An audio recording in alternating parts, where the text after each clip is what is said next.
Hi everybody, welcome back to Sew with Love channel, and I'm Anne Bounty, and welcome back to the Barn Star Sampler Sew Along. We're up to month 7 of our Sew Along, or our Quilt Along, and we're using this book by Shelley Kavana from Cora's Quilts called the Barn Star Sampler, and we're doing it with the Fat Quarter Shop, or in conjunction with the Fat Quarter Shop. So let's get started. So this month the block is called the Friendship Star, and it's a lovely pale one in Shelley's original quilt. Mine, of course, isn't going to be anywhere near that pale. So let's get to it.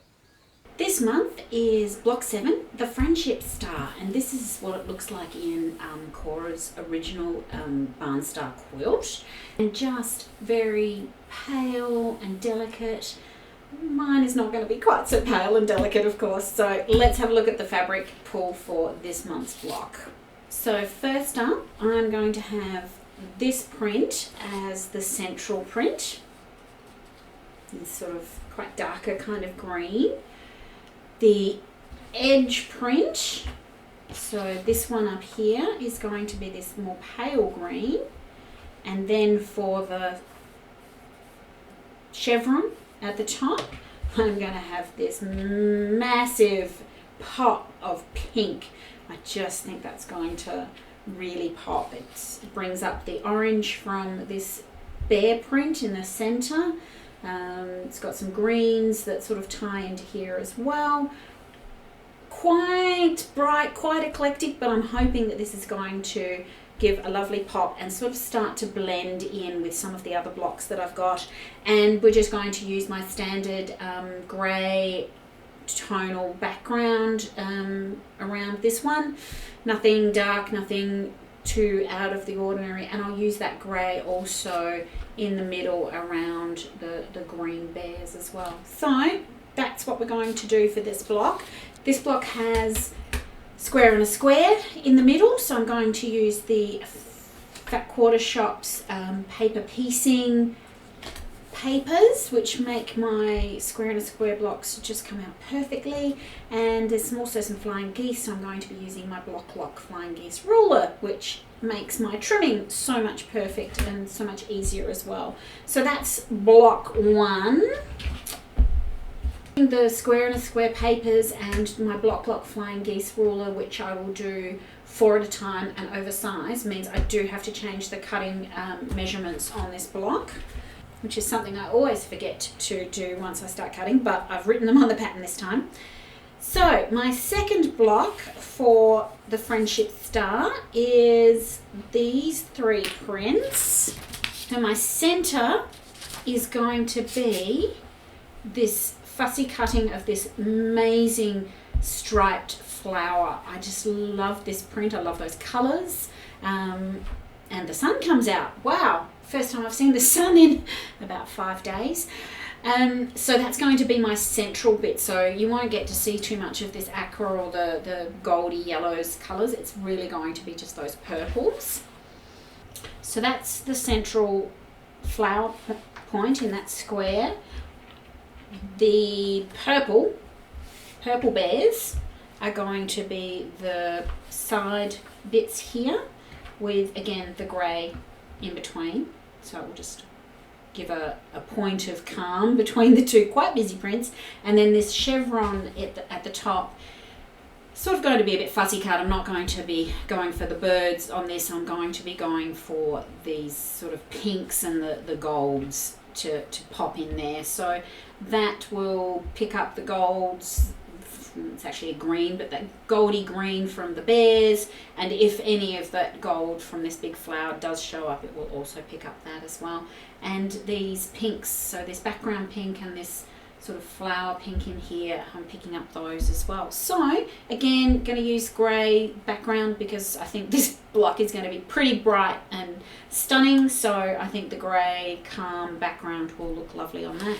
So that's my plan. Again, I'm going to use the square and a square and the Block Lock ruler for those, and all I need to do now is start sewing. And here is my block A for the Friendship Star for block 7, so month 7, all cut out. Now I've had to do some changes, of course, to the cutting because I wanted to do 4 at a time flying geese, and I wanted to do the central square and the square using the paper piecing method. But that means that I've got everything all cut and raring to go. Had to do a bit of real fussy cutting to try and get mostly pink on my E-squares and not the birds, but hopefully that will work out fine. So time to get sewing. So here's the square and a square that I've done using the foundation paper piecing from Fat Quarter Shop. Very, very handy. Makes it nice and easy, quick and perfect. So now I'm just going to come and trim it to this line. As I've said before, I don't trim it on the line. I actually trim it just this side of the outside of the line, because that then makes it an absolutely perfect size square, whatever size you're doing. Excuse the bright sunshine. It's decided to be a bit sunny today. Considering we've had foul weather and lots of rain and all the rest, it's actually really nice. So I'm sorry if it's a little glary to see things on the video, but I'm thoroughly enjoying it. Okay, so here we are, trim, trim, trim. And there we have our perfectly square, square and a square with a good, nice 1/4 of an inch around each edge. So I'm loving that. I'm loving that stripy purple. So the corner blocks are nice and easy. The only thing is to check that this is a square, this is a rectangle, and you're sewing them onto the correct sides. And I did fussy place. I wasn't going to, but you know, I can't help myself. So that's the top corner. That's the next corner, that's the bottom corner, and this one actually sort of isn't really it's a half a face over here. That's the right way up. So there we go, that's our corners already done. So I've just got one more block portion to do, and that's a new one that we haven't done so far in the sew along, so I'll show you some more details of that.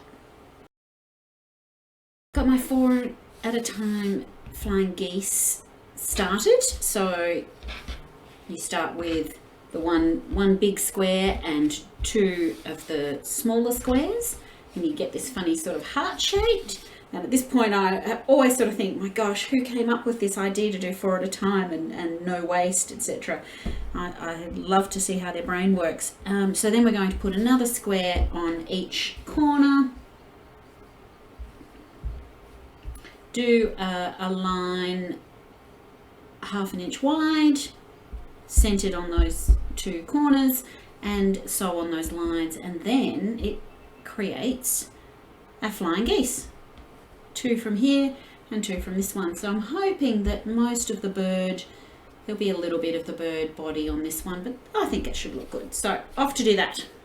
And here we have my 4 flying geese all trimmed and sorted. Now just to show you again the tools that I use: block, flying geese rulers, worth the money that they are. Unfortunately at the moment they're very hard to get here in Australia, so hopefully we'll have some more stock of those soon. The 1/4 plus, which is what I use to create that 1/2 inch rule or 1/2 inch marks. So when I was saying, you know, I was putting the square down and marking a 1/2 inch either side of the center point, this has an etched line in the middle of it to line up center points of or corners of a block nice and easily. And then I use the Sew Line air erasable pen to make marks, and then I sew on those marks. This is air erasable, as it's called. Probably about an hour, maybe less, depends on how hard you mark or how often, you know, how multiple times you've gone up and down the line. I find this is fantastic for marking blocks like this because I know it's just going to disappear. I use it to mark my quilting lines on quilts as well. So they're just some of the tools that I've used so far. So the last little section we need to do for this block, Shelley calls sort of a house block, and it's when your rectangle here is larger than the squares that you're going to put in the corners.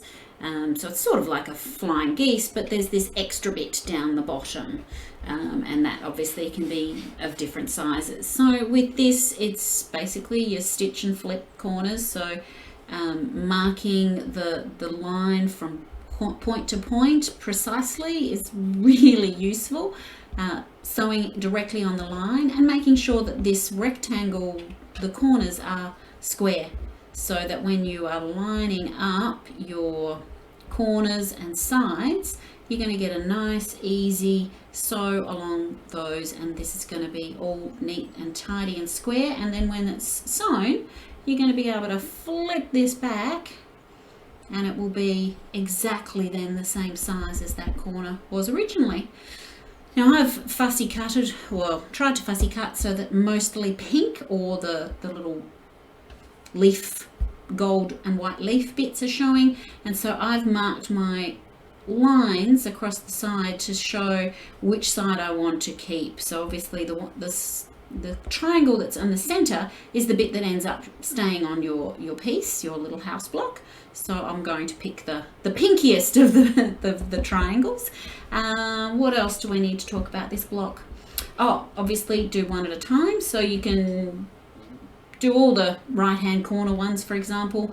Then once you've trimmed to 1/4 of an inch away from your seam line and pressed back, then you can come and put your next block or square on the corner and do that, because they will cover over, cross over, and you'll have your 1/4 of an inch here, hopefully, crossing fingers. So I'm going to go and sew all of these. So here are the first 4 corners, and I've tried to pick, as I said, mostly the pink. That'll be in a 1/4 of an inch seam, so that shouldn't be a problem. So now I've got my other side to do, and again picking which is the pinkier side for me, lining up the corner, that side, and the top corner, so that you're getting all lined up there, so that hopefully when you're sewing from here down to the corner, you're going to start right on the corner, end right on the corner, and get a perfect corner flip. Here's hoping. So here are my little house sections, and the stitch and flip corners have finally worked for me. I think probably, or maybe this one wasn't quite perfect and lining up, but jeepers, it's good enough. And yeah, really happy with those. So I think now we're ready to start putting the whole block together. So for our side section, we just need to be putting our 2 sections together, our flying geese and our little house block, so that we get this lovely chevron, which is going to look so cute. Then we've got our corner units, and then our beautiful center unit with some chevrons on the side, more chevrons on the side, and I don't think you'll be able to see the other bits on the camera, but putting the other corner units and things like that. So it's looking quite cool. I'm looking forward to sewing these pieces together, and then I'll show you the full reveal at the end of the month. So thanks for joining me for month 7's tips and tricks. If you've got any questions, pop them in the comments section below. I get to those every couple of days, or you can come along and join our Facebook Sew Along and Quilting group. There's a link for that in the description box below. So enjoy making your month 7 block.